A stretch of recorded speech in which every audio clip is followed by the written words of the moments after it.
¿qué tal? Buenas tardes. Bienvenidos a este nuevo tipo de programa, un nuevo tipo de sección que sería Sueños de celuloide. En este caso nos encargaremos de analizar medios audiovisuales, por ejemplo, televisión o cine. Y el día de hoy, para estrenar esta nueva sección, nos hablaremos de un programa que ha dado mucho de qué hablar, sobre todo por quién es su creador, y nos referimos al Gabinete de Curiosidades de Guillermo del Toro. Para esta ocasión vamos a analizar únicamente, los dos capítulos que tienen que ver con las adaptaciones de Lovecraft, que nos referimos al capítulo número 5 y número 6, que corresponderían a El modelo de Pigman y Los sueños en la casa de la bruja. Los gabinetes de curiosidades eran lugares que a partir del siglo XVIII y el siglo XIX se popularizaron, ya que personas que no tuvieran a lo mejor en cierto grado cursos académicos o grados académicos, sí, y tuvieran interés natural por conocer cuestiones dentro de la biología, la física, la química, y digamos hasta cierto punto un afán aventurero, podían ir armando sus gabinetes de curiosidades, que al mismo tiempo de ir averiguando cuestiones del mundo natural, también les servía para darlos a conocer al público, y a partir de esa relación entre público y las personas que hacían los gabinetes, pues estos se popularizaron y se dieron a conocer a través del mundo. De hecho, era muy común, porque era muy poca la entrada a lo que se pagaba, que estos gabinetes fueran parte de las diversiones que tenía la población, sobre todo la de más bajos recursos, la población obrera, para digamos entretenerse un poco. Entonces los gabinetes de curiosidades empezaron de esa forma, aunque con el tiempo obviamente fueron evolucionando y los museos de historia natural los asimilaron, y de ahí en adelante como tal surgieron ahora sí este tipo de lugares que ya clasificaban, anotaban y decían de qué trataban todos los elementos. Entonces, de hecho, lo del libro de récord Guinness y, aunque usted no lo crea, de Ripley, vienen de ahí, de estos gabinetes de curiosidades. Y pues esta idea la retoma Guillermo del Toro, sobre todo de la parte del siglo XIX, en que se exhibían incluso animales que tenían tintes mitológicos, por ejemplo sirenas, o también se hablaba de seres momificados que tenían relación con el Yeti, el hombre de las nieves y demás. Gente que andaba así alrededor del mundo y traía alguna reliquia, y decían que pertenecía, por ejemplo, ahora ya no a santos, sino a seres que supuestamente tenían una filia sobrenatural. Y esta idea la retoma del Toro pues para presentar estas historias, para hacer su propio gabinete de curiosidades, obviamente auspiciando a un grupo de directores para que ellos se encargarán de ciertas historias. En este caso nosotros vamos a hablar de dos de ellas, porque en nuestro caso, bueno, en el mío propio, lo que más me interesaba eran las adaptaciones de los cuentos de Lovecraft, El modelo de Pigman y Los sueños de la casa de la bruja. En este caso yo vi ambos capítulos. El primero que vi fue el de El modelo de Pigman, y la verdad debo confesar que no me gustó. Hay una buena ambientación, una buena fotografía. De hecho, sí piensa de repente uno que podrían estar en Arkham. Hay un poco de querer transmitir la mitología del lugar, pero de repente hay demasiados inconvenientes. Por ejemplo, yo encontré incongruencias en la cuestión de que las personas que veían los cuadros de Pigman podían perder sus ojos, ya sea que los arrancaran o parecía que se derretían, algo por el estilo, ya que había gente, obreros, que los habían bajado, los habían colgado, y pues a ellos no les pasó nada, solamente unas cuantas personas. En el cuento mencionan que los cuadros sí se exhibían de manera normal, pero no lo querían hacer o no querían llevar a cabo esta exhibición porque era demasiado rompedor, a lo mejor no sea la palabra adecuada, el arte de Pickman con toda la escuela clásica que se llevaba en Providence y rompía completamente. Por eso no los querían exhibir, pero no era tanto porque el cuadro hiciera algo malo, sino simple y sencillamente era una forma de arte demasiado disruptiva con los cánones de la época. La dirección de actores no me agradó nada, el protagonista en la mayoría de los casos no se sentía bien conectado. La actuación de Crispin Glover sí fue adecuada, pero faltaba ahí esta cuestión de Pickman y saber, o bueno, intuir que Pickman estaba al tanto de un secreto, había algo que lo hacía sentirse superior a los demás. No tanto era su pintura, aunque era una parte, sino que él podía sentirse superior por otras cosas que los que han leído y sobre todo han seguido la parte onírica de Lovecraft con la búsqueda soñada de la oculta Kadat sabrán a qué me refiero. En cuanto a la química con los actores, creo que era nula, sobre todo la química del protagonista con su esposa y su hijo.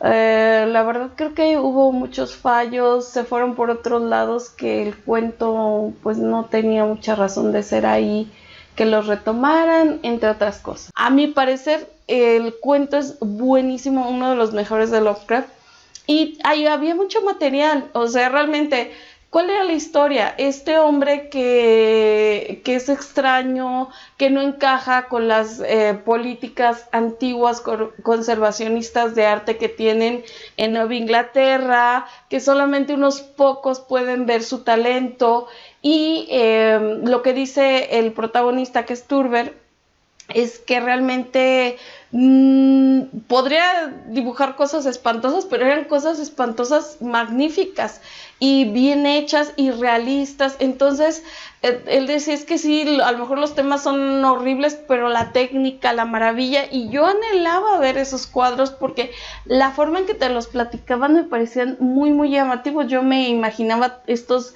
seres extraños, los ghouls que salen en la historia, cómo pueden convivir con esta gente casi a plena luz del día, incluso en el metro, que es donde el protagonista tiene mucho miedo a entrar, cómo se va adentrando cada vez más en esta relación con Pickman para saber qué más ha pintado, hasta dónde ha llegado. Entonces la cuestión está en la pintura, pero en la pintura desde un punto de vista, creo yo, estético. No es tanto el morbo, no es tanto esta cuestión de que monstruos dibujan ni nada, sino eso ya es parte de, pero no es el foco principal de la historia. Además, creo yo que había varias variantes que podrían haber utilizado. Sí, bueno, no exactamente utilizaron la de la mujer que sacrificó al marido, esa creo yo que fue inventada, pero había varias historias. El mismo Pickman te da a entender la historia, y que después se retoma en La búsqueda soñada de la oculta Kadat, de que era un ghoul. Entonces, de hecho, fue producto de un changeling que se ve varias veces en sus cuadros. Yo creo que lo sabía y lo usaba a su favor. Entonces había material muy interesante. Entiendo que es un cuento corto y que tenían que haberle aumentado un poquito más de información, pues obviamente pues para hacerlo la hora que fue prácticamente el capítulo, pero no me parece una buena adaptación. Lo de los ojos, repito, no sé si derretidos o que se los arranquen, no tenía sentido para mí, porque entonces todos los que lo hubieran visto hubiera sucedido lo mismo. En el mismo cuento dicen que en realidad no lo rechazan por cuestiones artísticas, lo rechazan por cuestiones de tema.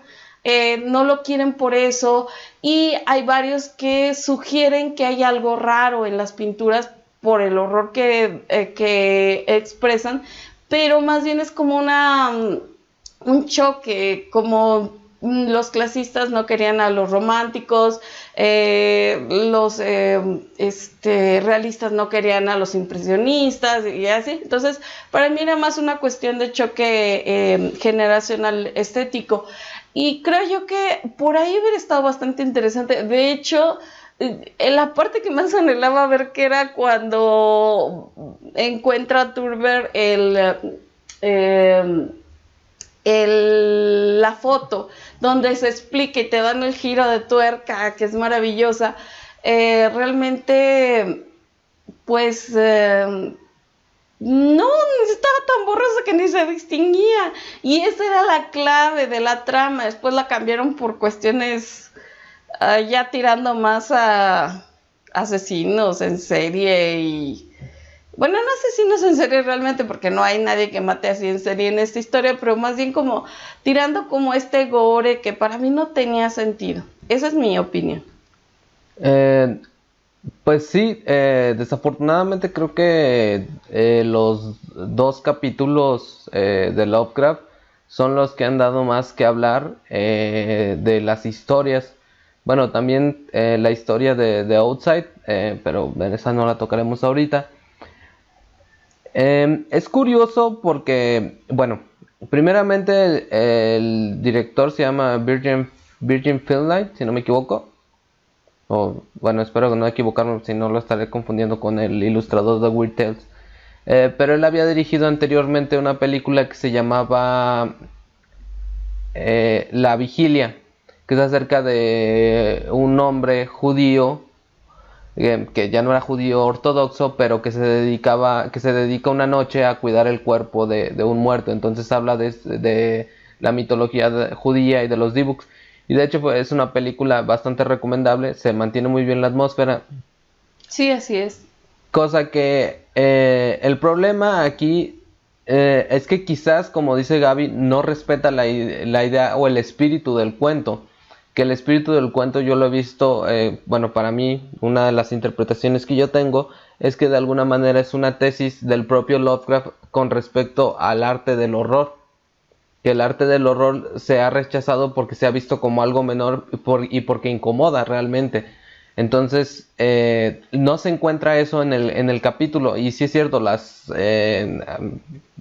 actuaciones adolecen, no son tan creíbles. Yo creo que principalmente la mejor actuación es la de Crispin Glover, que es Pigman. Me parece que lo hace bien, pero me parece que también le falta como ese toque. Crispin Glover le da un toque como de artista que sufre, mientras que en el relato original era como un ser de ego imponente y que daba miedo. Sí, así es. De hecho, tiene razón. Sí, no estuvo mal la actuación de Crispin Glover, desaprovechada creo yo, porque él realmente sí no atrapa la personalidad de Pigman. Pigman, de hecho, entre que desprecia y se quiere imponer a estos críticos que ya están tan pasados de moda y demás, pero al mismo tiempo él sabe lo que vale, él sabe lo genial que es su pintura, sabe que ha llegado muy lejos, sabe que pues va a tardar que la gente lo comprenda, que acepte lo maravilloso que es, y la verdad no lo había visto así de esa manera que Omar lo menciona, pero es cierto, el horror a la gente le incomoda muchísimo. Yo he oído o comento algo y me dicen, ay, pero es de horror, ay no, es que yo no leo eso, es que no me gusta, es que esto, es que lo otro. Y yo pienso que se están perdiendo un mundo tan maravilloso, tantas historias tan geniales, también escritas. De hecho, siempre tomo un ejemplo, que hay un cuento bellísimo de Rudyard Kipling que se llama Ellos, y siempre les digo, muéstrenme un cuento tan bien escrito, tan delicado, tan preciosamente narrado, con esas hermosísimas metáforas, con esa delicadeza, parece, ay, no sé, un velo de ángeles, una cosa tan preciosa, que les digo, muéstrame algo así en la literatura realista, y entonces yo diré que sí, que no vale la pena leer horror. No vale la pena porque es feo, desagradable, mal hecho, y creo que es interesante la similitud que Omar le encuentra ante esta idea de que el horror a la gente le incomoda, la asusta, pero no la asusta de manera deliciosa, así como un estremecimiento grandioso que hemos llegado a apreciar, sino la asusta de no quiero saber, no me gusta, no me agrada, es que esto, es que el otro. Entonces se están cerrando, creo yo, un mundo maravilloso, que fue lo que le pasó a Pigman. De hecho, Pigman solamente mantiene con esta persona este intercambio de ideas hasta el final, que él realmente lo deja ver lo más íntimo de su trabajo, porque sabe que es realmente la única persona que lo va a apreciar. Entonces es bastante interesante. En el otro caso, creo yo que fue muchísimo más decepcionante, Los sueños de la casa de la bruja. Es un cuento muy muy interesante que de hecho Lovecraft no le parecía tan bueno, y lo peor y lo más triste es que a August Derleth tampoco le parecía tan bueno, y aún así pues lo llevó a la redacción de Weird Tales, lo publican, pero le hace ver a Lovecraft que pues está bien, pero no es tan bueno. Y creo yo que Lovecraft tenía ese estira y afloja entre que creía que iba más adelante ya avanzando en su arte, y de repente pues lo hacían para atrás. Él mismo llegó a despreciar Las sombras sobre Innsmouth, maravillosa novela, pero había esta cuestión como de que de repente creo yo que le hacían ver como que iba a lugares ya más elevados, más espirituales, y que se regresaba, y realmente creo que no. Pero bueno, yo soy muy amante de Lovecraft, así que tengo problemas en ese sentido. En Los sueños de la casa de la bruja, la historia original, si no la han leído, que es buenísima, por favor deben leerla. Hay un muchacho llamado Hillman que es matemático, y él está convencido.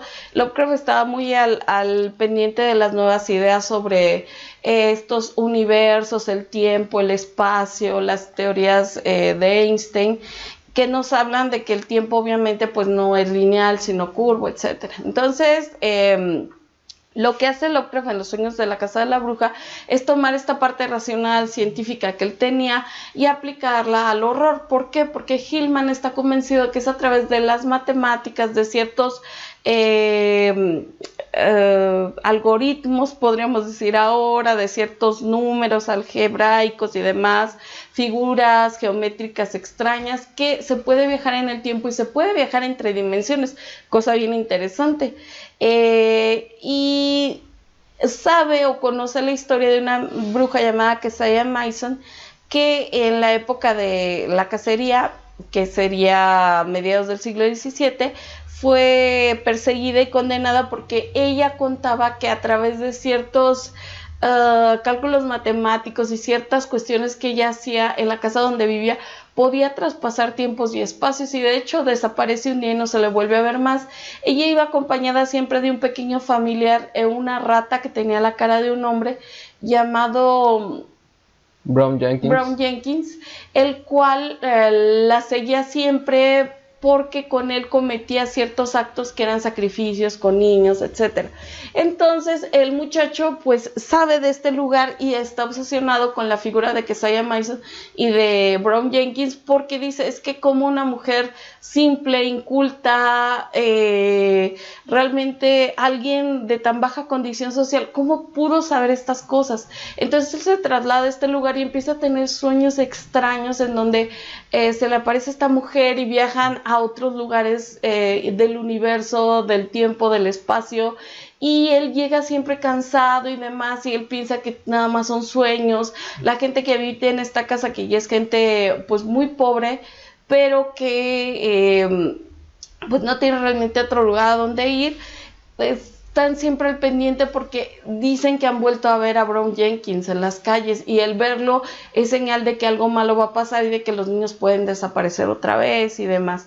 Entonces aquí pues nos habla tanto de la ambición como del conocimiento, hasta dónde puedes llegar por cumplir tus sueños, tus metas, tus teorías, qué es lo que pasa con este muchacho, que me recordó de cierta manera también a La casa del juez, de Bram Stoker, que a su vez es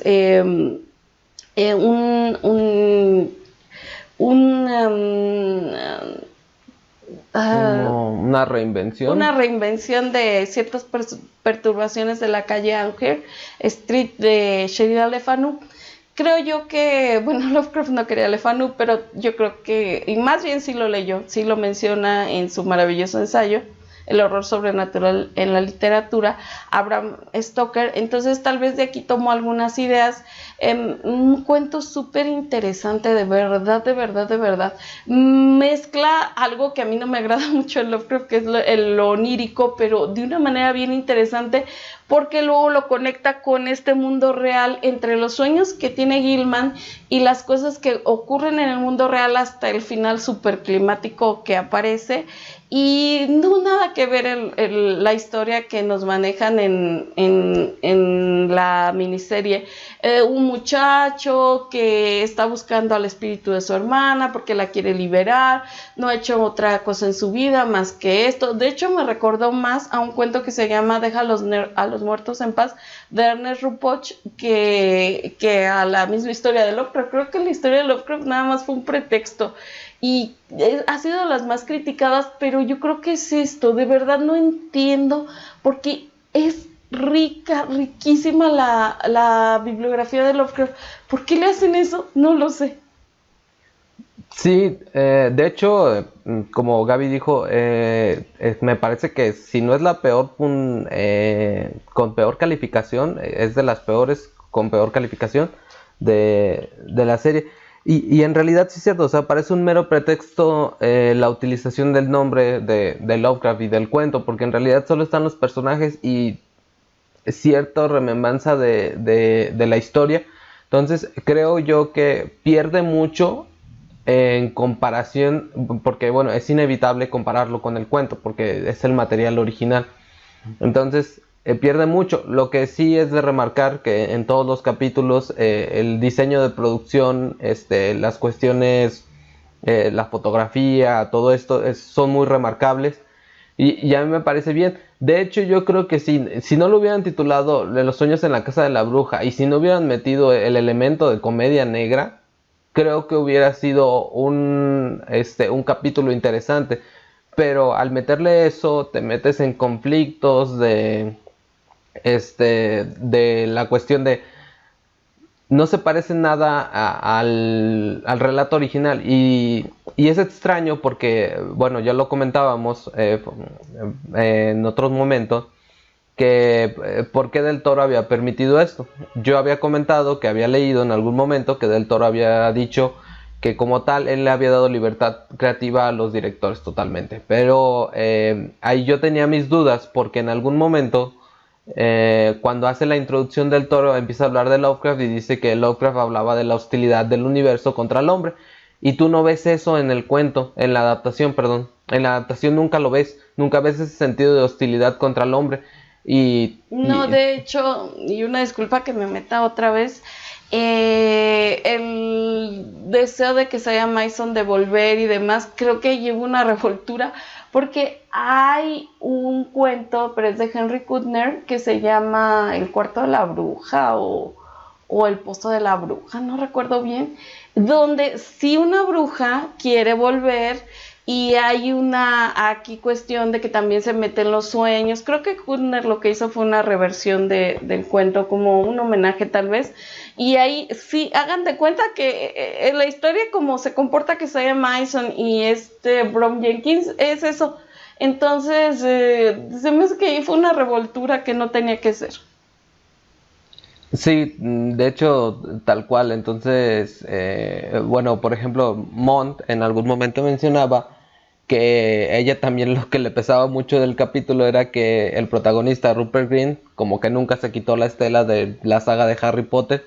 Y si no me equivoco, también que Saya traía como una especie de varita mágica o algo así. Sí, algo así. Como que esas cosas no te dejaban concentrarse. Cosa que, por ejemplo, creo que sí te podías concentrar un poco más en el del modelo de Pickman. Sí, o sea, no quiero disminuir al actor, pero realmente sí, a lo mejor otro protagonista, otra cuestión. Lo de la varita fue bastante ridículo. Sí, tal cual, definitivamente. Porque, por ejemplo, era muy interesante esto de que existiera este purgatorio que era una especie de bosque para las almas que todavía no cumplían, o sea, como que todavía no estaban resignadas a pasar al otro lado y esto de que conocía a los nativos americanos y ellos hablaban, o sea, eso creo que estaba bien, pero no entra dentro de la historia. O sea, si a mí me preguntaran quién podría escribir una historia similar a eso, pues yo hablaría probablemente de Blackwood, porque Blackwood sí habla de... sí habla de eso, y de hecho, bueno, perdón otra vez aquí hoy, en ellos se maneja esta idea, una especie de purgatorio donde unos niños pequeños que mueren pues por las causas que morían los niños en el siglo XIX, falta de salubridad, un bajo sistema inmune, no había vacunas, ni pasteurización, en muchos casos, ni antibióticos, etcétera, ni antibióticos. Entonces, esos niños quedaban en ese bosque y eran unas almas muy tímidas, realmente solo las podías, cuando las percibías, ver por un rabillo del ojo.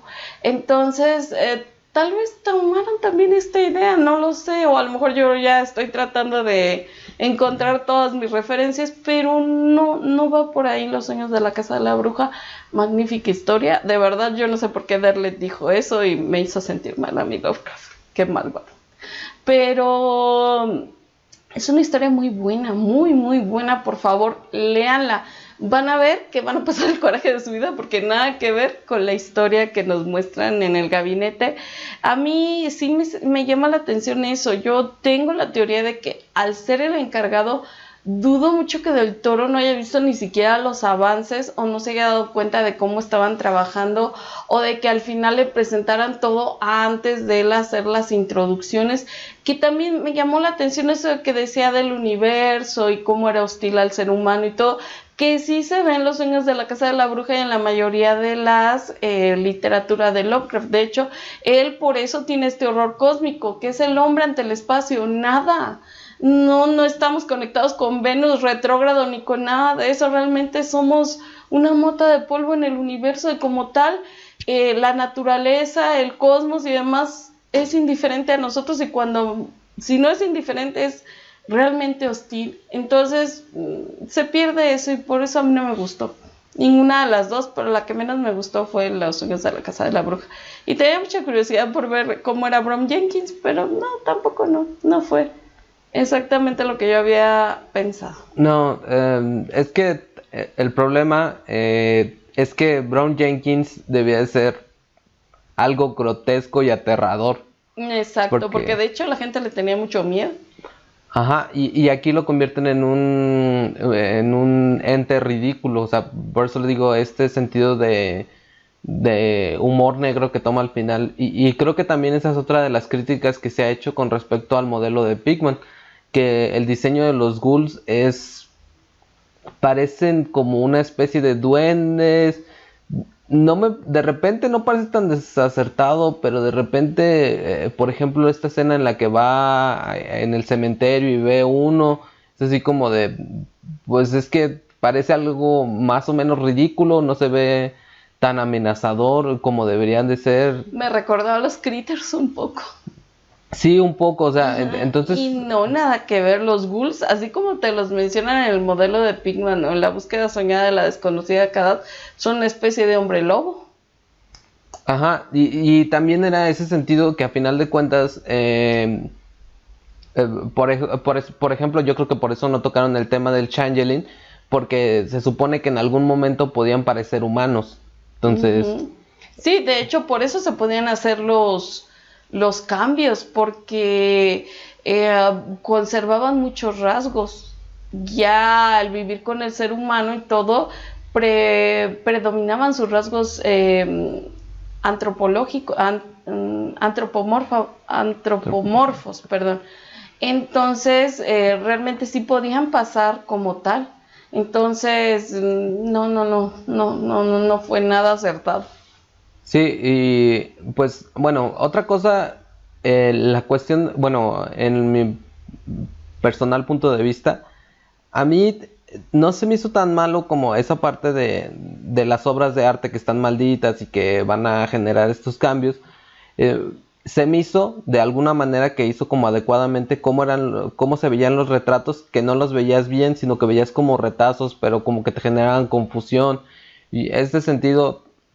porque realmente no podías mostrar, yo siento que como todo el horror que implicaban los cuadros de Pigman. He visto algunos de los cuadros porque los hicieron creo varios artistas, algunos están muy interesantes, pero sí siento que quizás se les fue de la mano a los directores, tanto en esta del modelo de Pigman, y bueno, sobre todo porque, o sea, aparte fueron producciones de época, entonces Sí, pero además acuérdate que los cuadros lo que te dice mucho es que son realistas. O sea, nada de estarse escondiendo, nada de estar sugiriendo, no, son totalmente realistas y eso era lo que más impactaba al protagonista, cómo podía haber captado eso y de ahí el golpe final, el clímax genial que tiene el cuento, porque cómo de dónde sacó esos modelos de Pigman. He ahí la cuestión. Entonces, a mí eso, pues de hecho Lovecraft los hace trata para darnos una idea de hablarnos de algunos otros artistas y por ahí nos menciona a Doré, a Goya con sus pinturas negras, entonces como que ya te vas dando una idea de por dónde va Pigman y bueno, para mí fue súper desilusionante. sí, es que en general sí, desafortunadamente creo que fue los capítulos que muchos esperaban y que para muchos terminaron desilusionando. Pero bueno, realmente fue una mezcla de muchas cosas, el gabinete. Me parece, hay otras, no creo que, bueno, de hecho yo creo que otro de los capítulos fue el mejor, no es de uno de los que estamos hablando ahorita, pero me parece que quizás los directores no fueron los correctos, entonces, y que los guionistas tomaron malas decisiones. Ujú. Entonces, pues, se quedó en un intento Pero eh, aún así es interesante. interesante. Sí, definitivamente es interesante porque a final de cuentas lo que hizo Del Toro fue decir, oye, ¿sabes qué? Pues me traje a directores que han hecho cosas interesantes de horror, entonces vamos a ver qué hacen con una libertad creativa. Pero pues a veces quizás no es el tipo de horror específico para ti. Exactamente, y pues yo siempre siento que a pesar de las adaptaciones y de los vueltas y lo que hagas, debes respetar por lo menos el mensaje original, creo yo. Entonces aquí no hubo esto, bueno, pues yo creo que con esto nos despedimos. Espero que les haya gustado este análisis que hicimos y después seguiremos hablando de otros capítulos, pero teníamos ganas de tomar estas ideas porque pues sí queremos mucho a Lovecraft y bueno, a mí en particular me desagradaron estos dos capítulos que eran los que yo más estaba esperando, sobre todo porque son historias que me gustan mucho de él. Pero bueno, esperemos que en un futuro, si hay otra vez otra temporada del gabinete, las cosas salgan mucho mejor, porque si salieron mejor en otros capítulos, en estos exactamente no. Pero bueno, las expectativas siempre son muy altas con Lovecraft y no muchas veces se pueden cumplir. Sí, bueno, pues ya con esto iríamos cerrando. Díganos si quieren que hablemos de los otros capítulos. Hay otras cosas muy interesantes en los otros capítulos.